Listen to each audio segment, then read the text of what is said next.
We're live. Welcome to another episode of the Einstein Retirement Daily, where we curate financial, economic, and market news for the headlines that affect today's retirees. As you can see, today is a special podcast. I have with me a guest, Dr. Robert Pokorski. But before we get into that, I must always, as usual, insist that if you hear something in today's podcast that causes you to want to take some action or make some changes or do something, please confer with the appropriate tax, legal, or investment professional prior to making any changes. Okay, let's get into today's episode. As you can see, I have Dr. Robert Pokorski here with me, and Dr. Pokorski is also known very commonly as Dr. Bob. And, and Dr. Bob has given more than 1,300 presentations on a range of topics that can threaten retirement security. Such topics include things like healthcare costs in retirement, long-term care costs, which aren't the same thing, which people will be interested to learn more about today, and also the effects of becoming widowed, capacity issues as we age, and many other topics. Interestingly, Dr. Bob is both a doctor of medicine and he also has a master's degree in business administration, which makes Dr. Bob more unique than maybe most people realize. But it does sort of explain the breadth of experience and expertise that Dr. Bob brings to topics like things that affect an aging population, as we not only are thinking about our physical health, but also the financial impacts that these things can have. Dr. Bob has authored more than 170 articles across a wide range of topics that really blends his experience and expertise in medicine and finance. This has caused his articles to show up in places like the American Journal of Human Genetics, as well as places like the Journal of Financial Planning. Now, Dr. Bob, I think I could maybe pull off getting an article in the Journal of Financial Planning. I'm not sure I could pull off the Journal of Human Genetics. So what do you think? Yeah, that's a bit of a stretch for you, I think. Yeah, I think so. Okay, so the reason I asked Dr. Bob to join me for today's episode is because of a recent article that was published in the Journal of Financial Planning, authored by Dr. Bob, which was entitled A Data-Based Approach to Engaging Clients in a Discussion of Long-Term Care.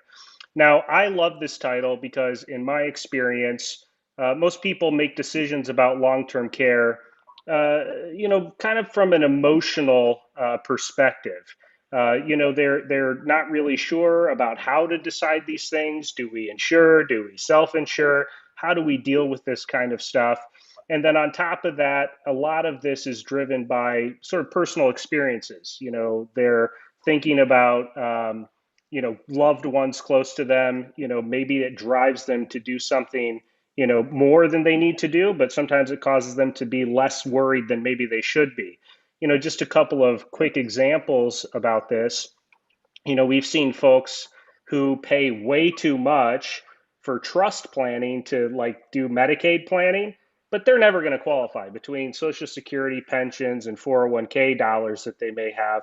It's just not going to happen. All that planning, they may have just wasted a lot of money on expensive trusts. On the flip side, and maybe they do that because they saw a loved one spend down their dollars and really almost end up destitute because of that. So on the flip side of that, we see some people who are in a position where through some easy planning, they could handle, maybe kill two birds with one stone in a sense, some estate tax issues that they have, plus cover some long-term care risk, but they just don't do it because they're thinking, gosh, my parents died in their 70s. I mean, I'm not going to need this. So, we see these kinds of things all the time. And so I really love this title, A Data-Based Approach, because it sort of helps us to kind of pull back from that emotional decision-making process and think a little bit more logically about things. Now, for you, Dr. Bob, what was your intention when you wrote this article? What was your thought that you were having behind this?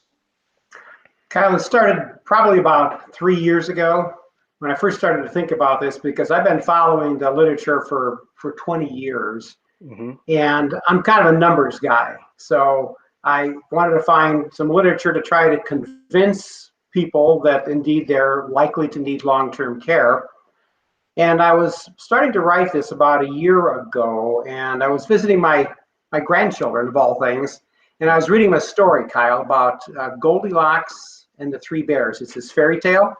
Now, everybody I was knows gonna this. ask you about this because Goldilocks shows up a lot in your article, and I Uh, was going, what exactly is this Goldilocks? So True good, dive right story. in. I read this story to one of my grandchildren, and you know the story. Goldilocks visits, the bears are gone, so she tries porridge, she tries a chair, she tries a bed, and Kyle, she finds one that's always just right. Hmm. And I kind of stepped back and I said to myself, so that is why a lot of people aren't interested in long-term care because they're living a Goldilocks life. And what I Got it. mean by that is there are folks between 55 and even 75, and Kyle, everything's going well. They have health, wealth, they have physical abilities, their memory is great, and they can't imagine or don't want to imagine a time when life's going to be far different. Hmm. And I use that as the starting point for my article because as a physician, I can guarantee people that things are not going to go perfectly well for all of our lives. Starting at Hmm. mid 85, mid 80s, a lot of us are going to be at risk for some serious health problems. Okay, yeah. Well, you cover that a fair amount with your statistics. And one of the things that I noticed was that you highlight pretty early in the article is that a lot of the statistics that are commonly reported about our long-term care risk factors are maybe a little out of date. Can you talk a little more about that? Yeah, the statistic that's always quoted, Kyle, is that 7 out of 10 of us are going to need long-term care. So I looked into the literature, which I already knew very well. It's from an article from 2019, a paper sponsored by the government. And they found that about 6 in 10 men are going to need long-term care. It's 64%. And for women, it's 75% are eventually going to need care. So you add them together, it comes to 70% or 7 in 10 people. Hmm. But what these papers and others don't show is what I call the joint probability of needing care. And here's what's missing from these papers. It's a relatively simple math calculation, but if you do the calculations, you find that sometimes only the man will need care, Hmm. sometimes only the woman will need care, and a Hmm. lot of times they both need care. And Kyle, when you add them all together, it comes to 91%. 9 out of 10 couples, somebody's going to need care. So my Mm. real criticism of these papers is they don't go far enough. They only talk about individuals and not couples. Got it. Okay. So, that obviously what comes to mind for me from a retirement planning perspective is that maybe that's not as big a deal if it's the second person who needs care, meaning one spouse is already passed and then the second one needs the care. There's not a lot more that someone needs to spend dollars on. Whereas, if it's the first one that needs the care, and then maybe a lot of dollars get spent on care, Right. that surviving spouse may be in a very difficult financial position Exactly. thereafter. Yeah, exactly. Okay, okay. So, certainly something for people to be mindful of. One of the things that also stood out in the article that I wanted to ask you about, because I think, and even I, being in the retirement planning space, I sometimes have to think about what does it mean to be certified as needing care? And so, the reason why that comes into play is certainly if people are going to consider things like insurance policies to cover services, they're going to need a quote unquote certification to qualify for benefits Right. in many cases. So, can you just talk about what is a certification? Like, what does that actually mean? Uh, a little bit of historical perspective, Kyle. We're going to go back to the 80s, and I call it the Wild West. And what I Hmm. mean by that is there were all kinds of definitions and criteria for what is long-term care. And the government had an important stake in this because Medicaid is an entitlement that pays a benefit for long-term care. So Medicaid needed to know, should we pay in this situation or should we not? So what they did is they commissioned a study and finally a report. It's in the HIPAA law of 1996. That's the Health Insurance Portability Right. and Accountability Act. And what they did is they codified this. So they created a definition criteria, and they said if these different criteria are present, we will pay a benefit through Medicaid. And they said, well, we have to find somebody who's credible and who has the credentials. So they said it's going to be a medical professional, usually a doctor. And that person has to examine the patient or the individual and certify, yes, indeed, this person needs care. Okay. Okay. And so when you say certify, are we talking literally just like a doctor's note, like when we were back in school and we had to get a doctor's note, or what kind of certification is this? Or is it like a Well, diploma or somewhere in between? it is a pretty detailed series of forms. So you examine the patient, and then you go through a couple of criteria. So there are two criteria to determine if somebody is eligible for Medicaid as an entitlement. And one is physical, Kyle, and one is cognitive or thinking. And the first one, the physical one, is the individual who needs care has to require substantial assistance from another person to do 2 or more of the activities of daily living for 90 days or more. And that 90 days is really important because you and I have seen our parents and many other folks, they have heart problems, cancer, maybe they break a hip or they need a knee replacement. That's not long-term care because it's not 90 days. Right. So they have to be disabled for 90 days. And these activities of daily living, they're well known. It's bathing, continence, dressing, eating, toileting, and then transferring in and out of a chair and in and out of bed. So Kyle, that's criteria number 1. And criteria number 2 is you are also considered disabled if you need substantial supervision from another person to protect you from harming yourself because you have a cognitive problem, a thinking problem, dementia, usually Alzheimer's disease. So these are the 2 criteria that have to be certified by the healthcare professional. Okay, got it. Yeah.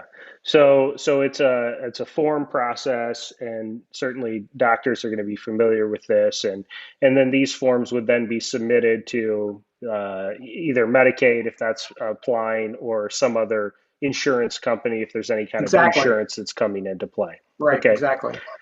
Okay. So when we you mentioned the 90 days. If you would, talk about the most common seen causes of disability, because as you mentioned a minute ago, there are things that can disable someone temporarily, but we might be under that 90-day window, because the 90 days is sort of the magic number for Medicare, right? That's why that for Medicaid. No, for Medicare covering the initial costs. Okay. Right? Right, for that first 90 days. Am I speaking out of turn? Medicare will cover up to 100 days of care if you need help. Right. Okay. So we're probably talking about the same thing. Yeah. Okay. So that was where I had my numbers mixed up. I was thinking it was 90 on that also, but you're saying it's 100 under Medicare. Okay. So we might have a disabling event, fall, break a hip. That one comes to mind for me because my granny had that happen twice. And so both times she ended up in a facility. The second time she didn't get out after that 100-day period. And so we're talking long-term care. But before that, we're talking Medicare was making a lot of the payments for her care during that window. So what are the types of things that are most common that happen to folks that cause these disabling events that happen over that 90-day or 100-day window?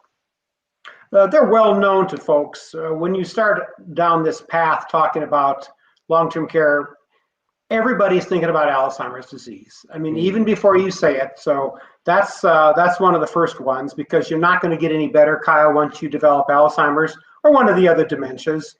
And then we're talking about serious strokes when you don't recover.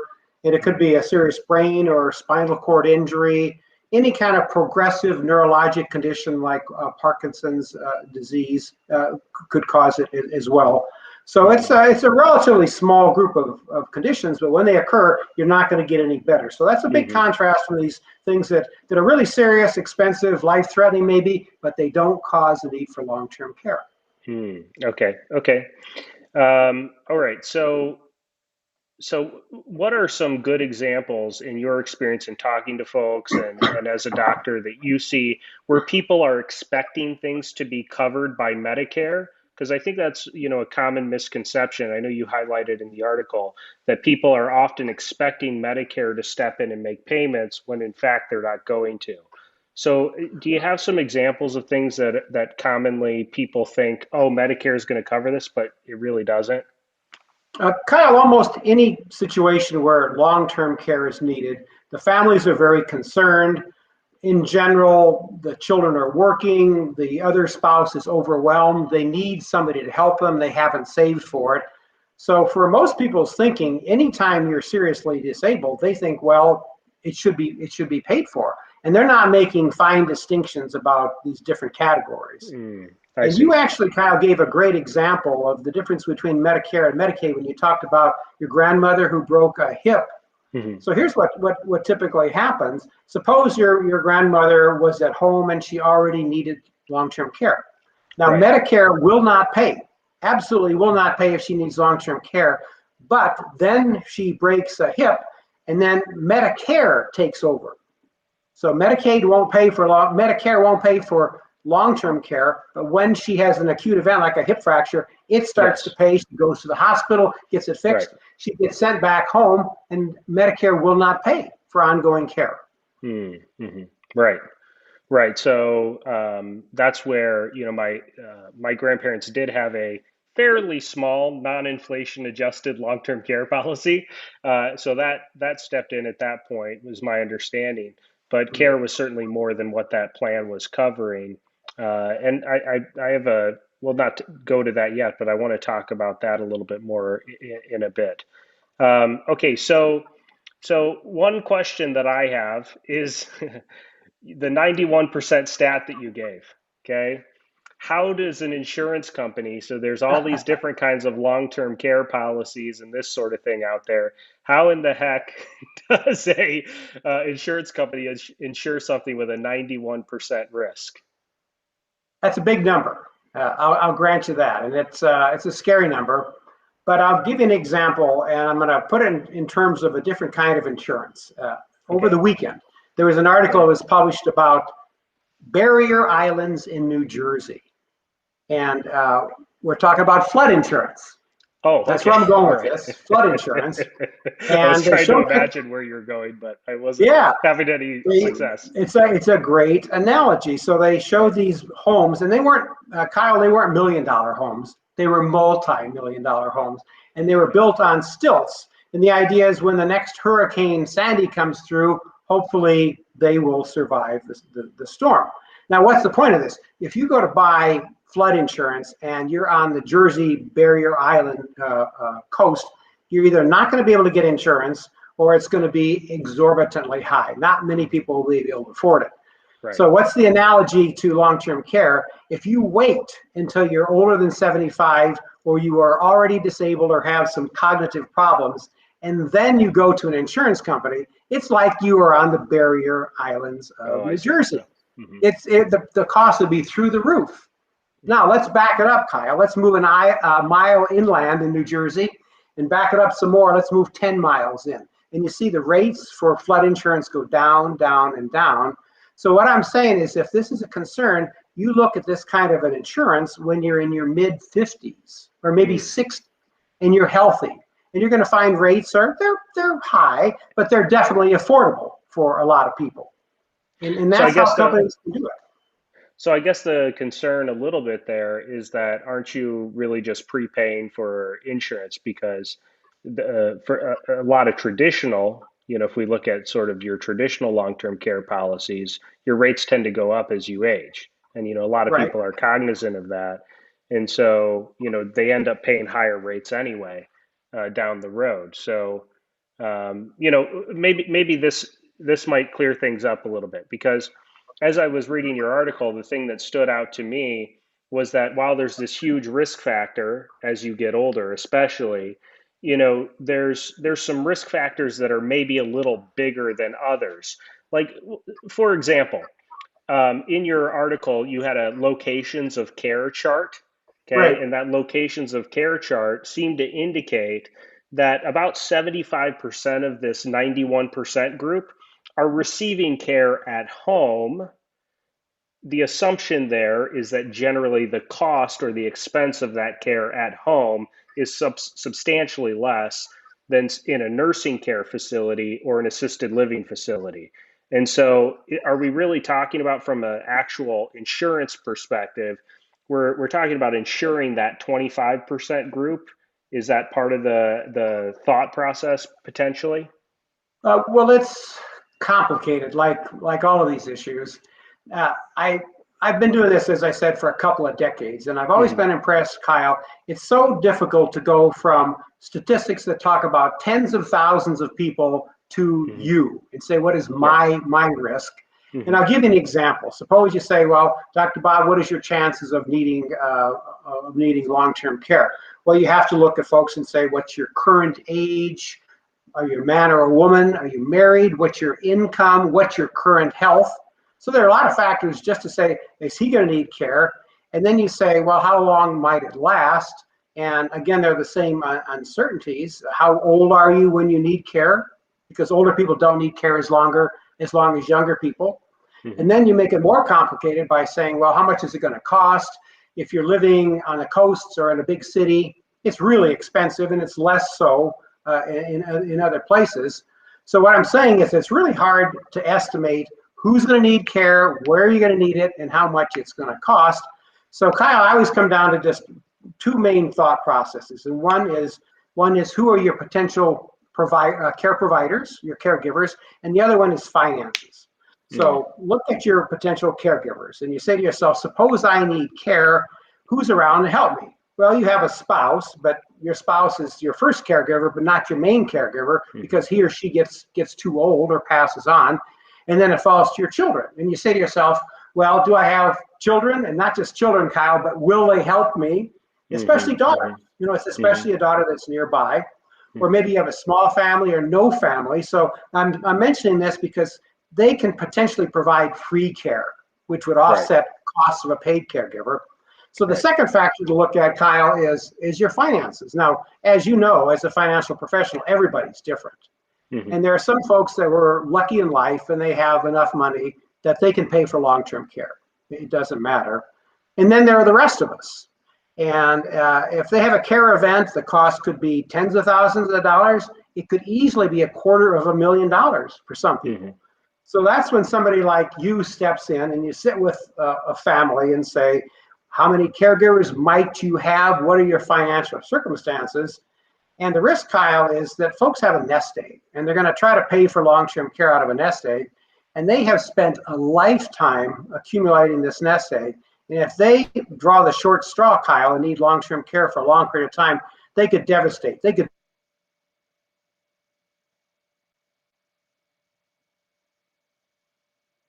Uh-oh, I think we had Dr. Bob's feed cut out there Deplete all of mid. that. The other spouse.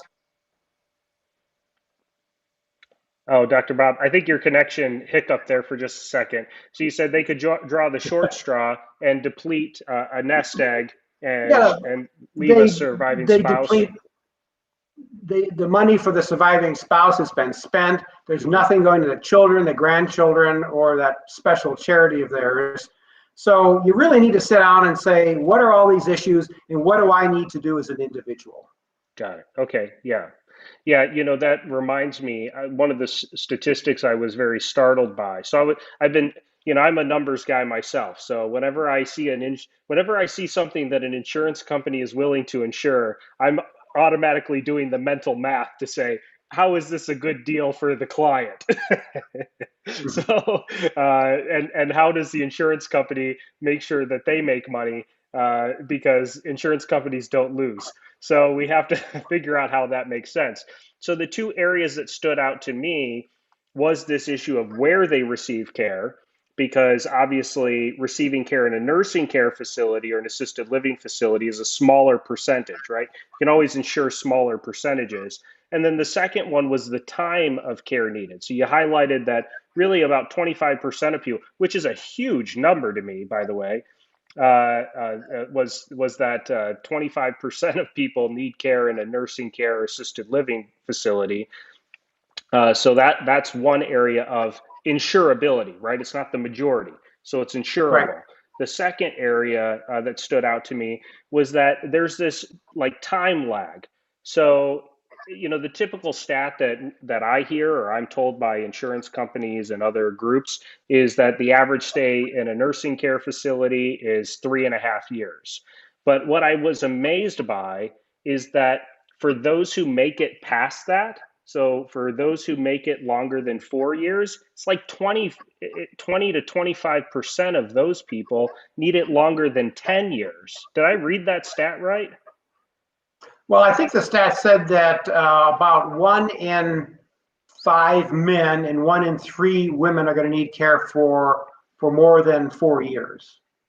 Right. But what I'm saying is of those that get past the 4 year mark, it appeared that that 25% of that group needs it longer than 10 years. That I would have to refresh my memory, Kyle. I don't Okay. remember that particular.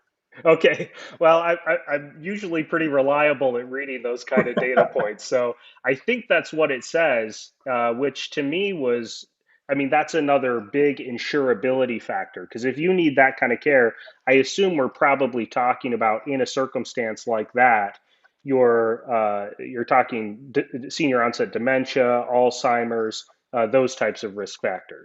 If Kyle, we're talking that kind of care. you'd have a bad confluence of factors. You'd have somebody who is in otherwise good health and develops Alzheimer's disease, and that's a bad combination. Right.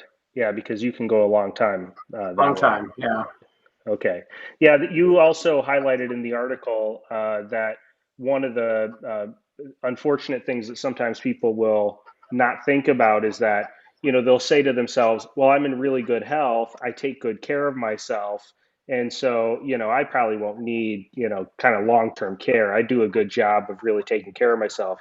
But on the flip side, that leads to longevity, which Right. increases your probability of needing care. So it's, sort of two sides of the same coin, or whatever phrase fits that description.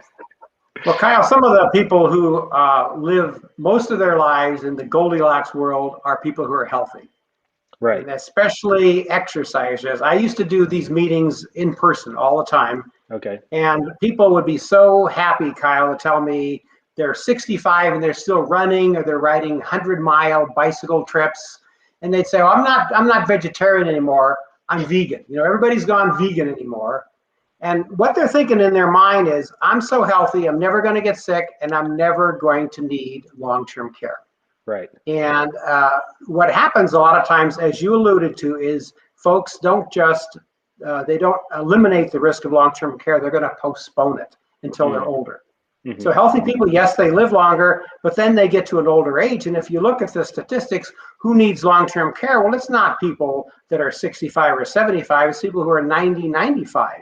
Mm-hmm. So these are the folks that take really good care of themselves. Now, they're less likely overall to need long-term care, Okay. but they certainly could postpone it until an older age, and then they do need care. So we still advocate for a healthy lifestyle. Absolutely. As healthy as you could possibly be. Yeah, absolutely. Okay. So I just want to check my questions. I know we've covered a lot of them, but I want to make sure. Oh, okay. This was another big one. The part that really was a big standout to me was the effects on adult children caregivers. We have I deal with a lot of clients who are really thinking about, their financial decisions, not only how it's going to affect them, but also how it may impact their family. And probably one of the most common things that I hear from people is, I want to make sure that I'm not a burden to my family as I continue to age. But unfortunately, it looks like a lot of people, although that may be their desire, maybe aren't doing the things that would be quote unquote necessary to avoid that happening. Do you mind sharing what some of your research found related to the effects on adult children? The paper that I wrote cites a government study from 2019, and they looked at 45 million caregivers. And they divided them into different groups depending upon who they cared for. About 3 million, a little over 3 million, were spousal caregivers, spousals and partners. So they took care of their spouse because they needed long-term care. And then the amazing group was adult children. There were 23 million adult children caring for parents. So there were about 7 times as many people that were adult children caring for their parents as there were spouses caring for each other. So what does this mean? This directly addresses one of the points you were talking about, and that's children and caregivers and preparing. And the idea is, yes, your spouse is your first caregiver. It's your primary caregiver. It's not your main caregiver. Not at all, because what happens? Well, we have a couple. Sometimes they divorce, sometimes they separate, sometimes they die, and sometimes they age together. So now you're 80, 85, and you need long-term care. Well, a woman usually can't move her husband in and out of bed and do heavy physical work like that because she's gotten too old. So in step the children. So this is really important because people say, well, I'm gonna protect my spouse if I need long-term care, but nobody seems to be protecting the children. And they're the ones that are gonna actually provide most of the care. So there could be a fund of money over here for one of the spouses, or maybe plenty of money is gonna flow to the children after both of them parents pass on, but who's gonna pay the children so they don't have to stop work or decimate their own lives if they have to care for mom or dad? Mm-hmm. Yeah, I was amazed by some of your statistics that showed just the sheer number of people who are hurt either, kind of emotionally and have a lot of stress over this, as well as actually have a negative financial impact from providing this care for their parents. Those numbers were pretty high. I don't see that I put a note of what they are down here. Do you happen to remember any of those off the top of your head? Well, I use a word and it's less. And what I Okay. say is people who take care of their elder relatives have less of everything. Okay. Less free time, less time at the gym, less time to take care of their own health, less time for vacations. It goes on and on and on. It's just less. Okay. Okay. Yeah. So here's another thing. This kind of dovetails for me. Hopefully, I didn't ask my permission from my mom and aunt to share this story, so hopefully they're good. But one thing that was very interesting to see with my granny, who I mentioned earlier, she went into care twice, same hip both times, Mhm. but the second time she also really developed a lot of memory issues, and she was really kind of had a lot of failing health at that point. And so she did go into a facility, but still the number of visits to go see her, the time spent to provide additional care, because I mean, nursing care facilities, although they do an adequate job to provide sort of those sustaining needs, they're not there all the time. Even though Right. they're in the building all the time, there's ongoing needs that happen throughout a day. And so just the sheer amount of time spent that I saw my aunt really spending there, and my uncle, her husband. And then also in the interim between the first event and the second event, there was a lot of care at home that was being provided, helping move and cooking and cleaning and all that kind of stuff. And so, I did see that effect. But the interesting thing to me is that my grandparents, it wasn't as though they didn't have the finances to pay for someone to show up to provide care. They actually had the finances to pay for those types of services, but it did seem to be some disconnect between what they had set up ahead of time in terms of funds available to what was actually then understood by my mom and my aunt as far as, here's what we need to do, here's where we can get the funds from. And so I often encourage people to really focus not only on having the means to pay for care, but then also doing some things ahead of time to communicate where those Mhm. means are, what's available, how it's available, and those sorts of things. What's your thoughts about that or experience with that? Well, I can certainly relate to this idea of the older caregiver. And I talk in detail about this in the paper. And it's a unnerving statistic, Kyle, if you look at caregivers. And of all these millions and millions of caregivers, if you say, who's taking care of mom or dad? And the answer is, of all the people taking care of mom or dad, 1 in 11 of them, 9%, is already retired. So these are adult children taking care of their parents. And it's a success story because we're living so long. So the parents are in their 90s, but they need care. So now we have 1 in 11 caregivers in their 90s. They've retired. And if you look at the rest of the caregivers, they're 45 to 64.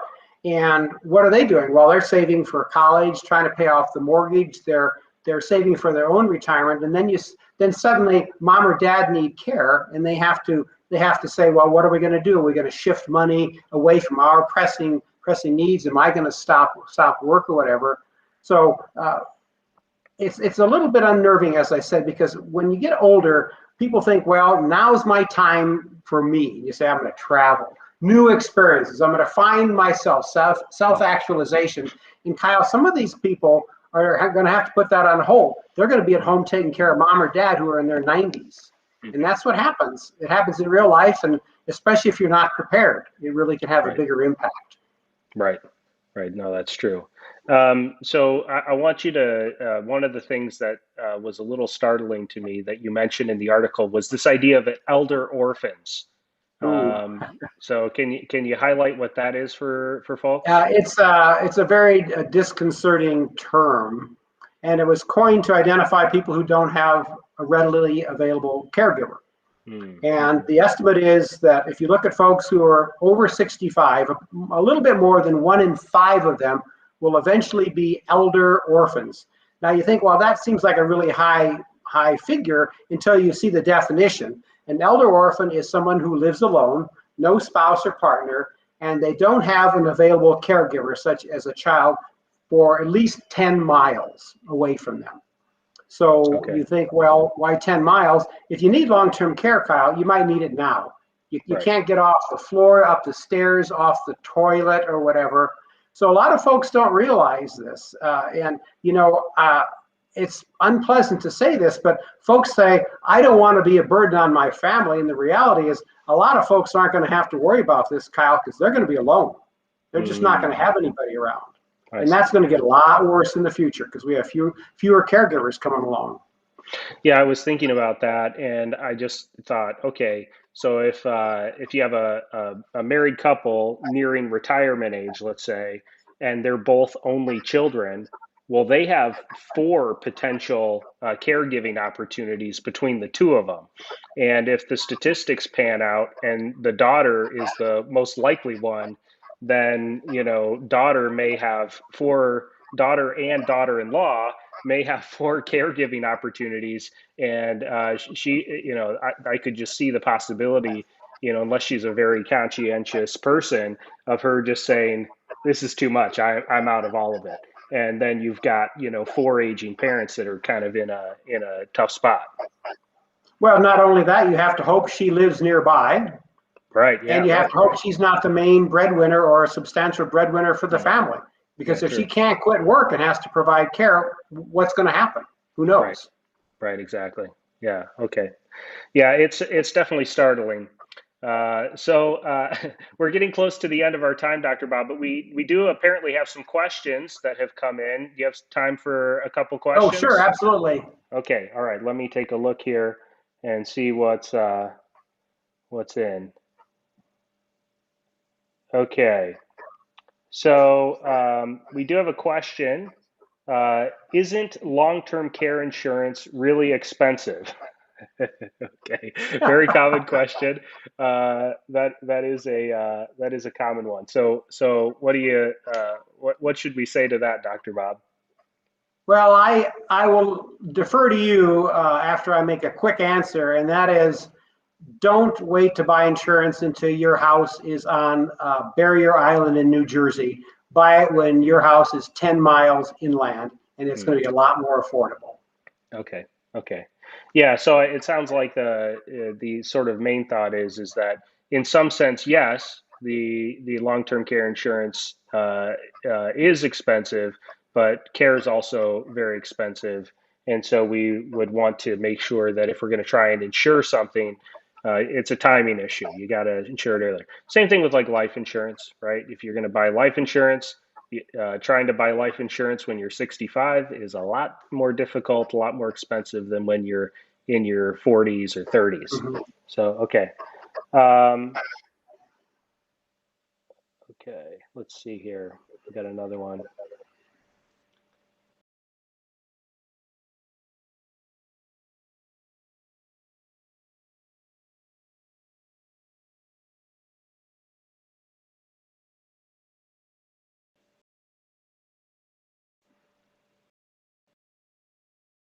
Okay, this question, is there an oh no, we just talked about that one. Okay, term care. One more that is available for a long time, for long-term, I think it's misspelled, long-term care, if someone has unusual circumstances. I'm not sure exactly what that, oh, okay, here we go, sorry.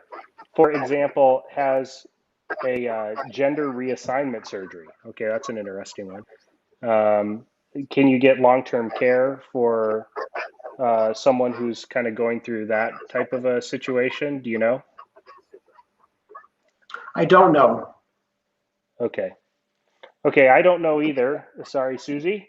Hard to say if that's available or not, but it sounds like it's something. I could see that becoming more of a bigger thing now with a lot more of what we're seeing these days, where maybe that's a thing. But I don't think you'd have to have an event that would cause you to be disabled for more than the 90 days. So typically, I don't think we're hearing about these types of events causing disability past 90 days. Okay, looks like those are some of the questions that we had come in. Dr. Bob, thanks for joining. Appreciate you taking the time. Really enjoyed the article.